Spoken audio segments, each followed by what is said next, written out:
বিরল প্রজাতির প্যাঙ্গোলিনের দেখা মিলল লোকালয়ে, যা দেখতে উৎসাহী মানুষের ভিড়। ভারতীয় বন্যপ্রাণ শ্রেণীর ১ নম্বর তালিকায় থাকা এই বন্যপ্রাণ দেখা গেল পুরুলিয়ার বড়া বাজারের লোকালয়ে। দীর্ঘ প্রায় ২০ বছর পর প্যাঙ্গোলিনের দেখা মেলায় খুশি কংসাবতী দক্ষিণ বন বিভাগ। এদিন বড়াবাজার রেঞ্জের সিন্দ্রি বিট এলাকার রাস্তার ধারে ওই বন্য প্রাণটিকে দেখতে পায় স্থানীয় এলাকার মানুষজন। তড়িঘড়ি এলাকাবাসীরা খবর দেন বন বিভাগে। খবর পাওয়ার সঙ্গে সঙ্গে ঘটনাস্থলে পৌঁছান বড়াবাজার রেঞ্জের সিন্দ্রি বিটের বনকর্মীরা। তারপর তারা প্যাঙ্গোলিনটিকে উদ্ধার করে নিয়ে যান।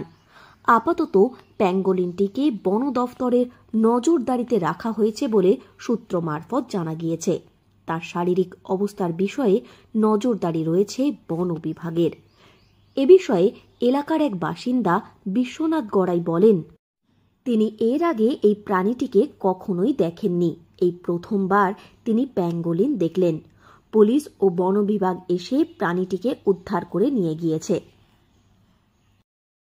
10:30 সময় দেখেছি, আর এইখান থেকে উদ্ধার হতে হতে মোটামুটি 6টা পর্যন্ত। ঠিক আছে, মনে করুন ফরেস্ট ডিপার্টমেন্ট থেকে বিডিবাবু হয়েছিল, আর তার আগে হয়েছিল ফাঁড়ির থেকে এই ছোটবাবু মেজবাবু, মানে আমাদের পুরো স্টাফটা আর কি, বুঝলেন। ওটা বলছে যে বন রুই নাকি এইভাবে বললো আর কি, কিন্তু দেখি নেই কোনোদিন। হ্যাঁ, প্রথম। বিরল এই বন্যপ্রাণটি সচরাচর দেখতে পাওয়া যায় না লোকালয়ে। ভারতীয় প্যাঙ্গোলিন স্থানীয় মানুষদের কাছে পিপিলিকা ভুক, ব্রজকিট, বন রুই, সূর্যমুখী নামে পরিচিত। শান্ত এই বন্যপ্রাণ মূলত উইপোকা খায়, তবে আন্তর্জাতিক বাজারের চোরা কারবারিরা এই বন্যপ্রাণের আঁশ বিক্রি করে মোটা অঙ্কের টাকা মুনাফা লাভ করে থাকে। এর জন্য দেশ জুড়ে প্যাঙ্গোলিনের সংখ্যা ক্রমশ কমে যাচ্ছে।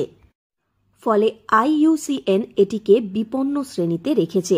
তবে দীর্ঘ ২০ বছর পর বিরল এই বন্যপ্রাণটিকে পুরুলিয়ার বড়া বাজারে দেখতে পাওয়া যাওয়ায় খুশি এলাকার মানুষদের পাশাপাশি বন বিভাগ।